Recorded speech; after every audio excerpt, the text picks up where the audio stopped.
parenting is one of the most important yogas, dharmas, that those who are destined to have children fulfill. It's not just a simple everyday task. It's something that absolutely becomes your yoga, your dharma. But how to do it?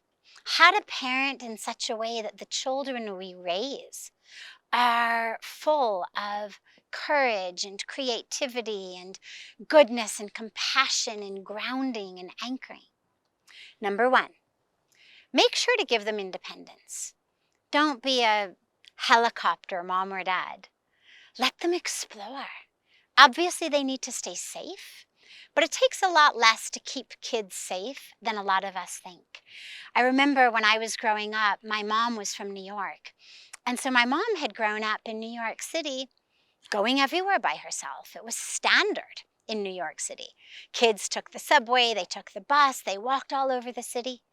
So when I grew up in Los Angeles, I remember my mom had me taking the bus down the major boulevard of our city to get from school to my karate class. And her friends couldn't believe it. I was only 8 years old.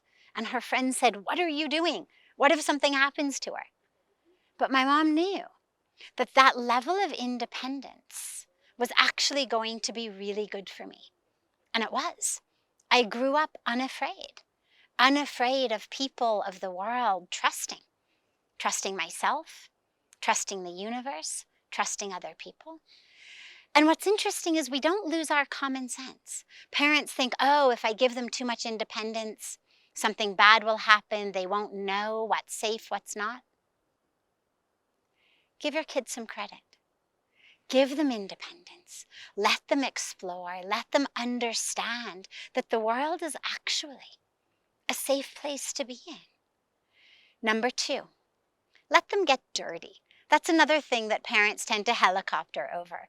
All this, constant antiseptic gel and wipes and this, and oh my God, they're touching the dirt. Oh my God, that apple is dirty. Dirt is actually great for us. It's great for the gut. It's great for the immune system.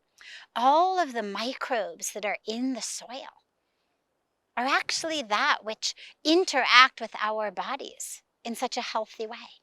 Let your kids get dirty. Let them play in the dirt. Let them pick carrots out of the ground if you live somewhere where that happens, and let them eat them. Constant, antibacterial cleansing and spraying. Not only does it make them afraid of the world, but it actually ends up debilitating their immune system. It ends up debilitating their ability to fight off different types of infections. So dirt is great. Number three, your own relationship. If you are married, make sure that your relationship, if you're not a single parent, make sure that your relationship is very strong and good.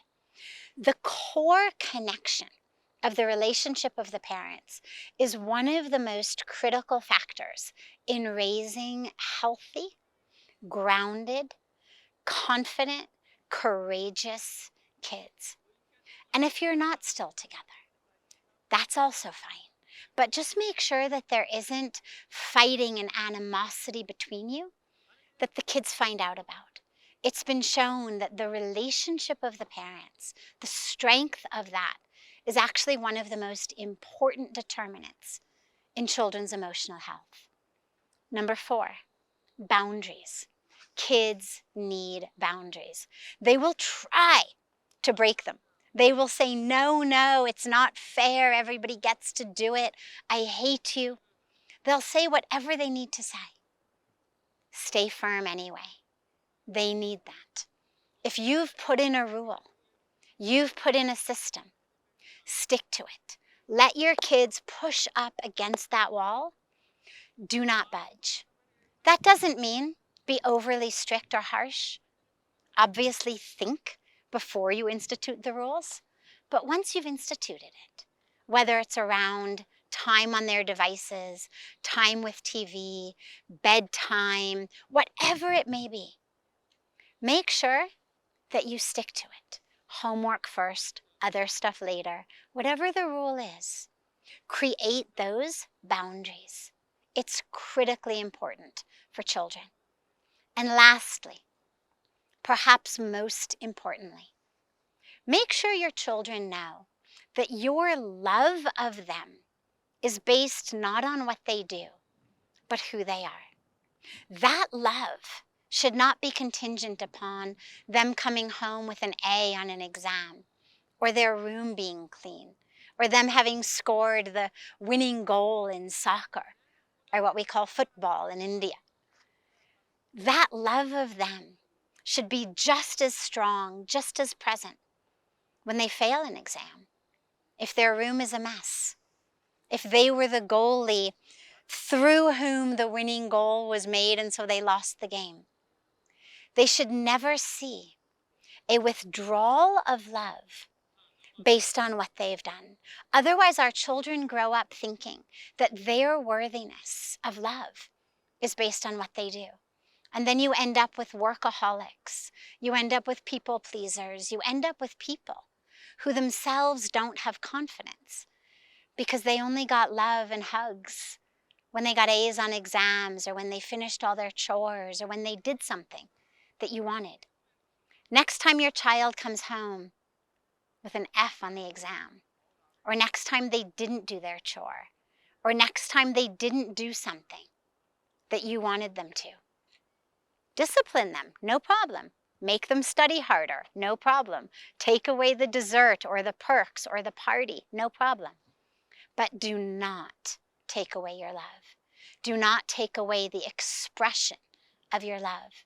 Never let that child think that who they are, their worthiness, has anything to do with their achievements, their success, or their actions, but that it is rooted only in who they are.